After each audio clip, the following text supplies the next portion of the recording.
Grüß Gott, alle zusammen. Ich heiße Sie ganz herzlich willkommen bei unserem Sonntagsimpuls.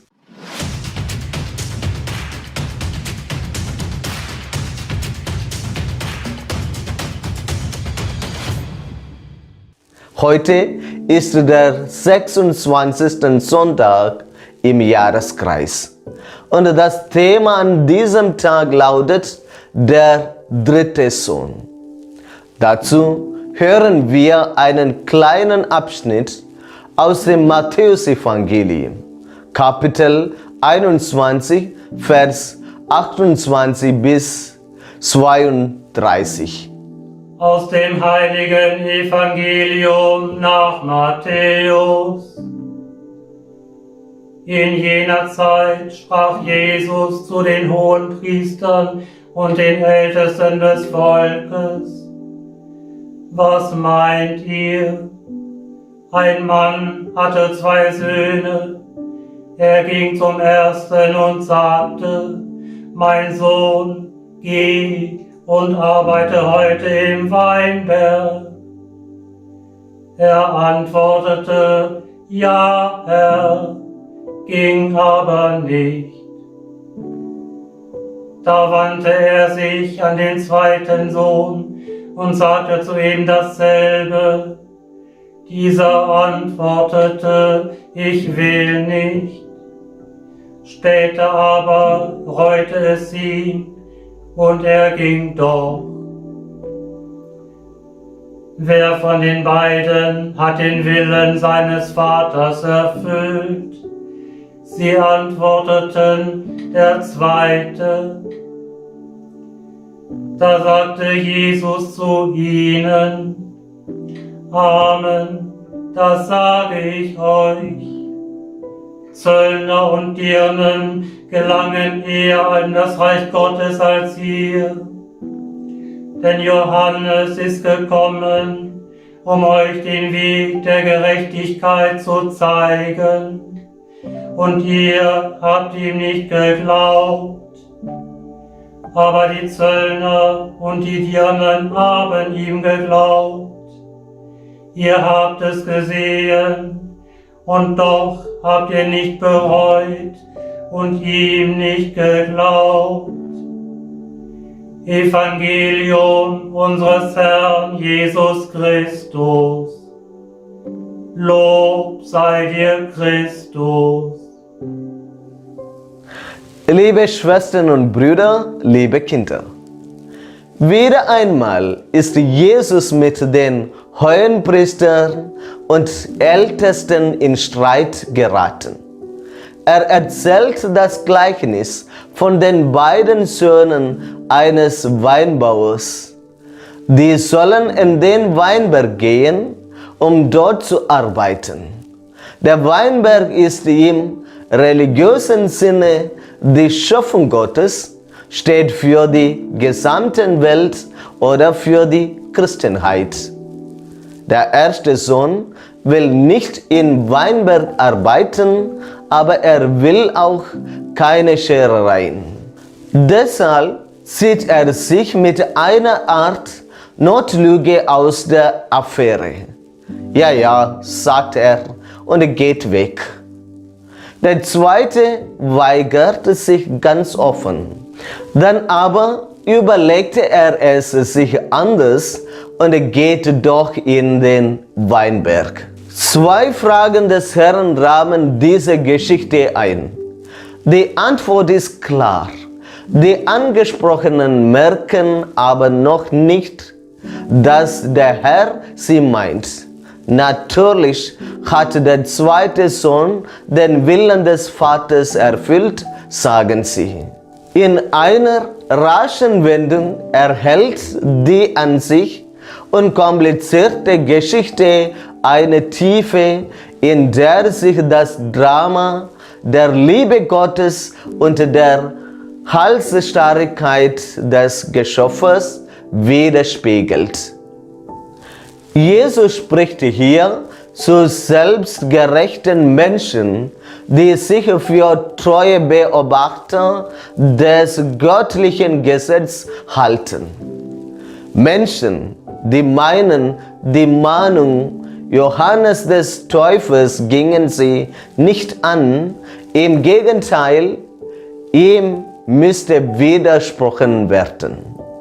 In der Tat drängt Johannes darauf, dass die Menschen sich wieder neu an Gottes Plan und Willen aufrichten.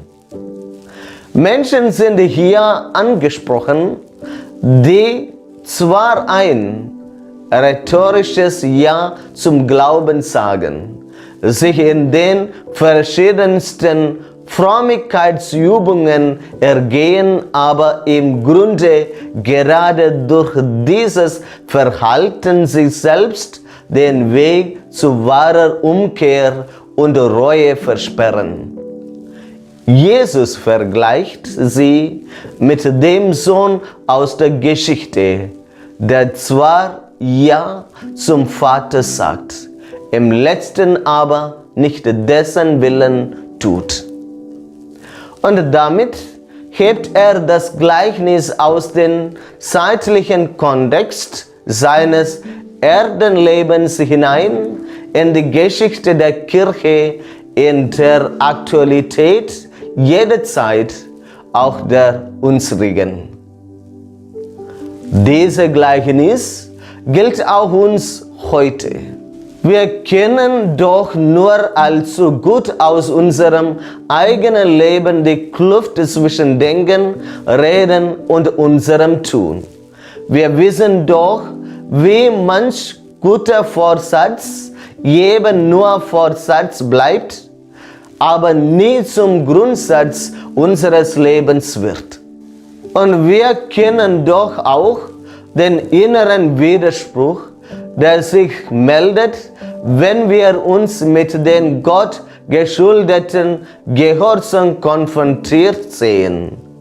Doch, und dies sollte uns Mut machen, trotz des anfänglichen Aufbegehrens gehorcht schließlich der widerspenstige Sohn.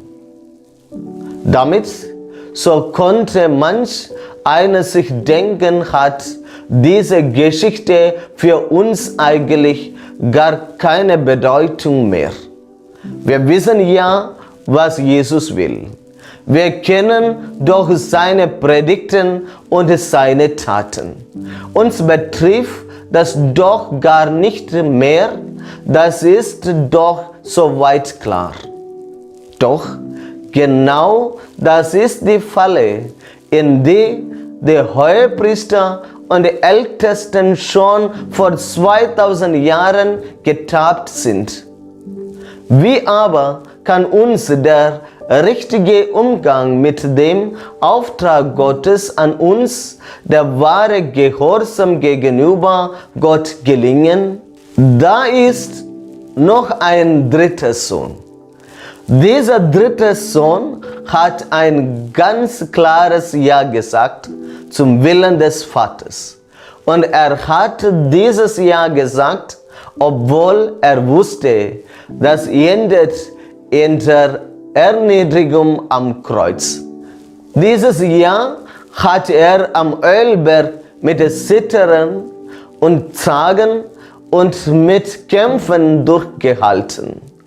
Und er hat nicht nur Ja gesagt, sondern er hat den Willen des Vaters getan. Und von diesem Sohn sagt Paulus, seid untereinander so gesinnt, wie es Jesus Christus war und wie es dem Leben in Christus entspricht.